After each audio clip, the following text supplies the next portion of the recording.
بسم اللہ الرحمن الرحیم۔ بہت عرصے پہلے کی بات ہے، ایک بادشاہ تھا۔ اس کی ایک خوبصورت اور اکلوتی بیٹی تھی۔ اپنی خوبصورتی اور دولت کی وجہ سے وہ بہت مغرور اور گستاخ ہو گئی تھی۔ جب بھی کہیں سے اس کے لیے شادی کا پیغام آتا وہ اسے ٹھکرا دیتی اور اس کا خوب مذاق اڑاتی تھی۔ ایک دن بادشاہ نے ایک بہت بڑی دعوت کی اور اس میں شہزادی سے شادی کرنے والے تمام امیدواروں کو بلایا۔ سب لوگ اپنے مرتبے کے لحاظ سے کرسیوں پر بیٹھ گئے۔ شہزادی اس دعوت میں اپنی کنیزوں کے ساتھ بڑے مغرورانہ انداز میں آئی۔ وہ جس امیدوار کے پاس سے گزرتی اس کو بڑی حقارت سے دیکھتی۔ جب وہ ایک شہزادے کے پاس پہنچی جو بہت موٹا تھا تو اس نے اپنی کنیزوں سے ہنستے ہوئے کہا، یہ تو گول ٹب ہے۔ دوسرے امیدوار کو دیکھ کر اس نے کہا، یہ کھمبے کی طرح لگتا ہے۔ تیسرے کو دیکھ کر اس نے کہا، یہ تو اتنا چھوٹا ہے جیسا کہ چھوٹو موٹو ہو۔ ایک نواب بہت گورا تھا۔ شہزادی نے اس کو سفید چوہا کہا۔ ایک امیر کا رنگ سرخ تھا۔ اس نے اسے مرغ کی کلگی کہہ کر پکارا۔ وہ ہر امیدوار کی بے عزتی کرتی رہی۔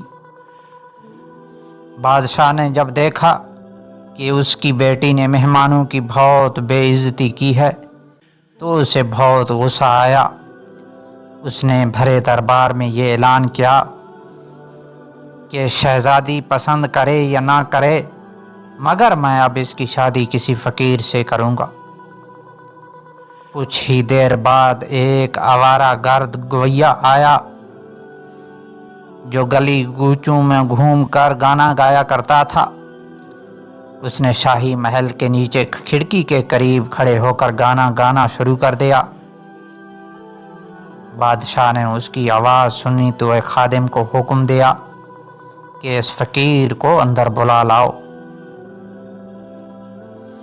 اس فقیر گویے نے بادشاہ اور شہزادی کے سامنے بہت اچھا گانا گایا اور بادشاہ سے انعام مانگا۔ بادشاہ نے کہا، میں اپنی بیٹی کی شادی تم سے کروں گا۔ جب شہزادی نے یہ سنا تو وہ بدحواس ہو گئی۔ بادشاہ نے اسے ڈانٹتے ہوئے کہا، میں نے مہمانوں کے سامنے قسم کھائی تھی کہ تمہاری شادی کسی فقیر سے کروں گا۔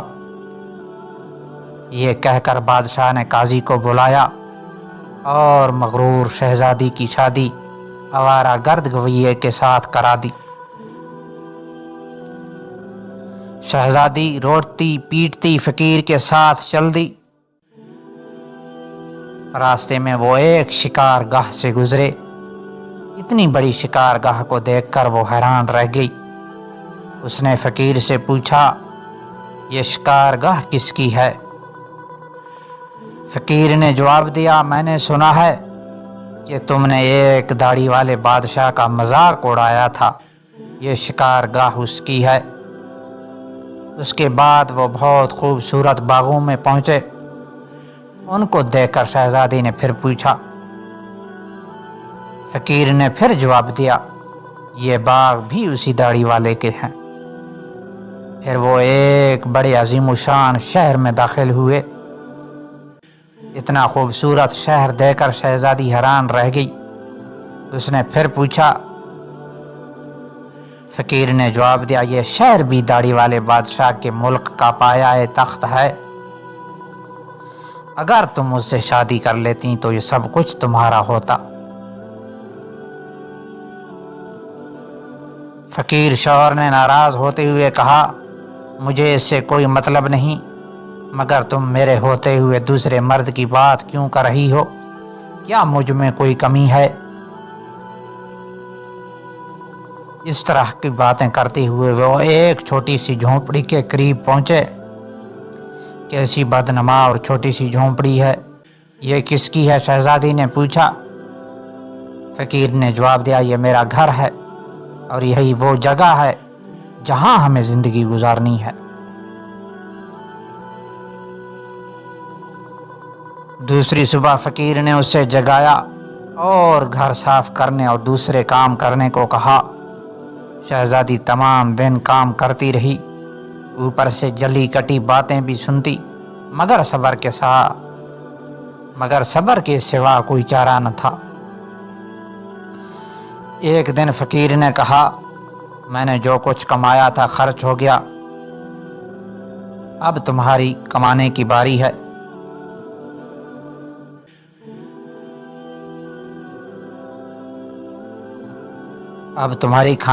کمانے کی باری ہے، میں تمہیں بید لا کر دیتا ہوں، اس سے تم ٹوکریاں بن لینا۔ یہ کہہ کر وہ جنگل گیا اور بید کاٹ لے آیا۔ شہزادی نے ٹوکریاں بننی شروع کر دیں۔ اس نے پہلے کبھی کوئی ایسا محنت کا کام نہیں کیا تھا، اس لیے اس کی انگلیاں زخم ہو گئیں اور ان سے خون بہنے لگا۔ فقیر نے کہا کہ تم کوئی کام نہیں کر سکتی، تم سے شادی کر کے مجھے بڑا نقصان ہوا ہے۔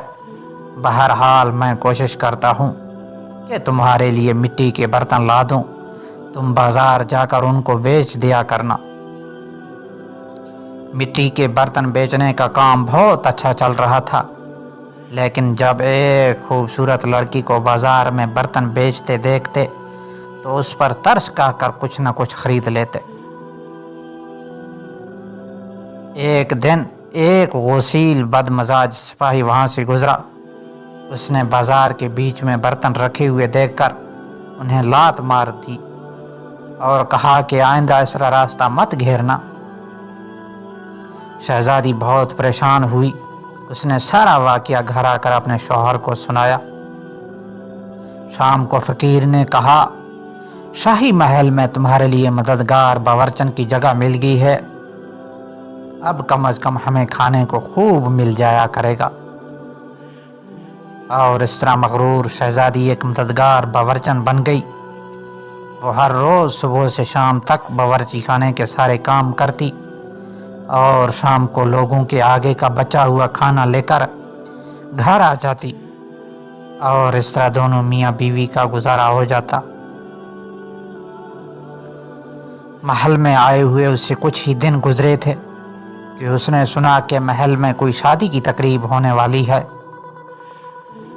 ابھی وہ محل کے دروازے سے گزر ہی رہی تھی کہ اچانک ایک بہت ہی زرق برق لباس والے ایک شاندار اور خوبصورت شخص نے اس کا راستہ روک لیا۔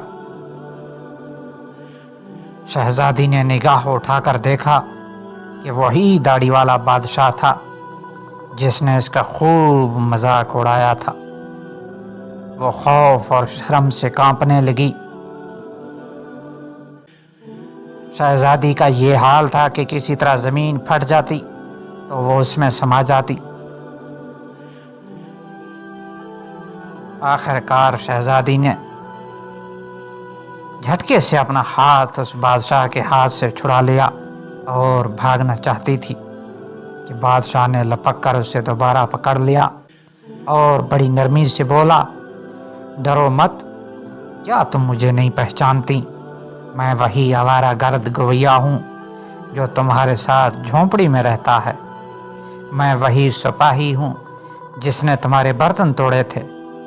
یہ سب کچھ میں نے اس لیے کیا تھا کہ میں تمہیں پسند کرتا تھا اور تم سے شادی کرنا چاہتا تھا۔ اب تمہارے غرور کا علاج ہو چکا ہے اور تمہیں اچھا سبق مل گیا ہے۔ پچھلی باتوں کو بھول جاؤ۔ دیکھو آج ہماری شادی کی تقریب ہو رہی ہے۔ اسی وقت کنیزیں آئیں اور اسے اپنے ساتھ لے گئیں۔ شہزادی کو نہلا دھلا کر دلہن کا لباس پہنایا گیا۔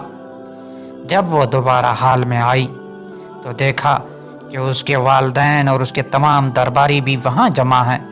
سب لوگوں نے اسے مبارکباد دی۔ اب شہزادی بالکل بدل چکی تھی۔ اس کا غرور، اکڑ اور دوسروں سے نفرت ختم ہو چکی تھی۔ اس نے زندہ رہنے کا ڈھنگ سیکھ لیا تھا۔